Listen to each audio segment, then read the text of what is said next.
Now, remember, we've spoken about renewable energy business and how much focus the government is making on that. Wind power is right up there. And I know we speak to companies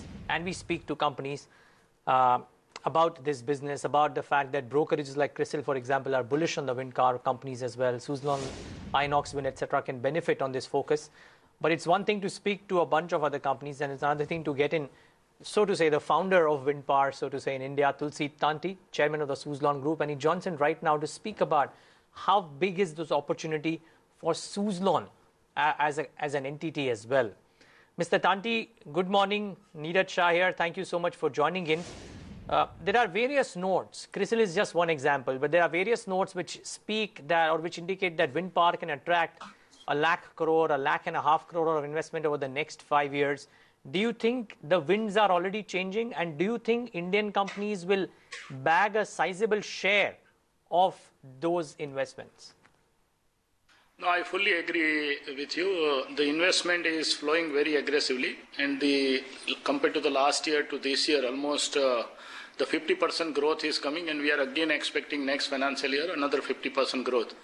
So the next 5 years in a series, the 40% growth will continue, and the momentum is good. Nearly $25 billion, it's almost 150,000 crores investment will flow in the next 5 years. I appreciate CRISIL has realized the 100 lakhs crores investment, but it will be more than that because momentum is quite good. And the majority investment is flowing from the three segments. One is the domestic SME companies are investing for the captive power requirement because they want to hedge their power cost and they want to make their manufacturing more and more competitive so that they can make in India more successful. And the second is the large IPP investment is flowing very well. And third is the domestic PSU, state and central PSU is also heavily investing in a renewable, particular in the wind sector. So we are quite bullish next 5 years. This momentum will continue. And the policy framework and regulatory environment is supporting. And RGO, the renewable energy obligations, if become a mandatory to the generators, I think it will bring the more momentum in the marketplace. Mr. Tanti, good morning. Pleasure speaking with you. The next question then, since you are saying that things on ground are already looking up, both the government intent as well as, the capacity additions. What about the Suzlon Group in particular? Do you have the capacity and the funds to take on these mega orders if something does come along? As you know, the Suzlon is the last 25 years in the wind sectors, and we have exported enormous capacity from the India. So we have a best-in-class and highly reliable technology, and our oldest turbine in India is completed 20 years. So we are fully equipped in a domestic market. As you know, the more than 9 gigawatt installation capacity we have done in the 8 states in India. And our plan for the next 5 years is also very bullish, 15,000 megawatt we are planning to install.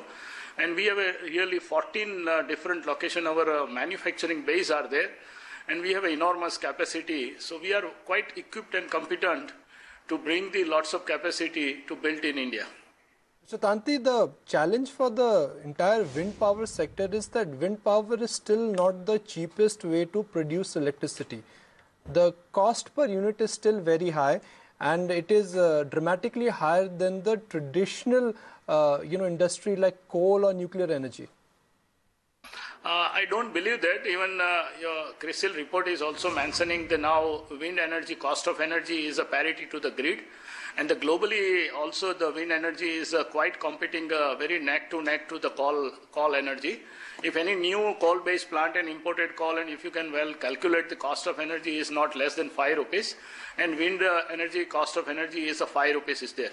If we really address the cost of fund in our country, it's nearly 12%, and shorter period finance is there. If the banking finances goes to 20 years, and the debt equity ratios reduce to 80 to 20, I strongly believe the cost of energy will go further down. But at the same time, as the industries, we are bringing innovative technologies like S111 we are introducing in the month of January 2016. And that product is nearly 30% more energy production than current our product. So it will bring down cost of energy further down. And we have a technology roadmap for the next 5 years. Nearly 75 paisa reductions in the cost of energy we are targeting to reduce in the 5 years. So we are quite competitive compared to the conventional energy source of energy. So that's not a concern for us. Right. Mr. Tanti, so let's talk about, things which are tangible right now. Give us a sense of what you've heard from the government intent and what's the order pipeline looking like? Have sizable orders already started coming your way? What is your order book situation right now? No, order flow is quite positive is there, and the change in the marketplace is quite very positive, because most of the state and central PSUs are investing in a renewable, particular in a wind. At the same time, the large IPP investment flowing in this segment is very well. And the awareness about the Indian investment opportunity in the globally, last month I was in the US, almost my nearly 20 customers which we are giving a supply to in US market, they are all interested to invest in the Indian market, because some saturation in US, they are looking some good investment in Indian market. So investment flow is not a problem. They are first coming on a framework agreements, and nearly more than 10 gigawatt areas, they are discussing with us in a different customer in the next 5 years delivery, which is a framework agreements. The directions we are working with some of the large IPP investors. And at the same time, the domestic market is more on a retail front. It is SME companies are investing for captive requirement, and they can leverage the AD benefit. So this is the two way its momentum is increasing. So we are very comfortable. And as you know, the order cycle time in Indian market is not more than 1 year, because most of the domestic or global customer, they invest the project and we are delivering within the 9 months. So that's visibility of the orders looks lower, but the frame agreements are more larger. Almost 10 gigawatt levels we are discussing in a different customers. Mr. Tanti, you'd appreciate we at ET now like numbers. Give me a figure of what the order book is currently at. I think more than 1,200 megawatt order book is already we have currently, and every quarters we are executing, and every quarter we are adding the new order books. And when we see the order book, there is a two level of order book. One is frame agreements we are not announcing. Only once we receiving the advance money in any orders, at that time we are announcing, and that order we have to execute in the next 9 to 12 months. Tanti, I've never seen so many people bullish on Suzlon as they are right now in the last 5 years. So give us a sense of other numbers as well. You may not boil it down to the last decimal, but what's the run rate that you have in your mind for Suzlon over the next 2 or 3 years on the revenue front, on the profitability front? Next 5 years, our plan is very clear. We will continue to growth on an average CAGR of 40% growth, because domestic market will grow at least 40%, and we will grow more than market, but at least we can target 40% growth in 5 years. We will continue. And we are investing in our infrastructure currently this financial year, because we have to build some large capacities to execute the projects in the next 2 to 3 years. So that momentum is very good is there. We are establishing the 3 manufacturing capacity. One is Rajasthan, Madhya Pradesh, and Andhra Pradesh, because these are the new states we are going a big investment. So we are putting our rotoplate production capacity there to reduce our logistic and reduce our project cycle times. So capacity also we are expanding, but the turbine capacity we have a more than 5,000 megawatt in India, which is for domestic and exports. So we are comfortable to grow continuously for the next 5 years with the 40% growth. Right.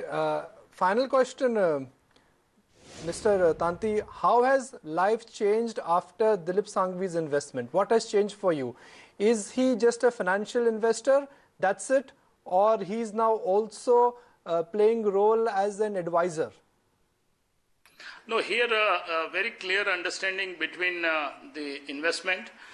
It's very clear they are the financial investor in our group. So we are appreciating their investment, because they would like to invest from the family front in the renewable sector to commit for the greener development area. So that is their investment, and it is supporting the Suzlon very well. As and when I need any advice, supports and everything, they are always supporting us and guiding us on any types of the requirement of the advice. What is the last advice you got from him? And have you implemented any of his ideas? No, it's a series of, I don't seek only just the one focus area is there. We concentrate less commitment and more delivery. So that was the first advice I have received from him. Fair call. Mr. Tanti, really good having you. Thank you so much for taking the time out and joining us and giving us a sense of wind power in India and where Suzlon will go over the next 5 years.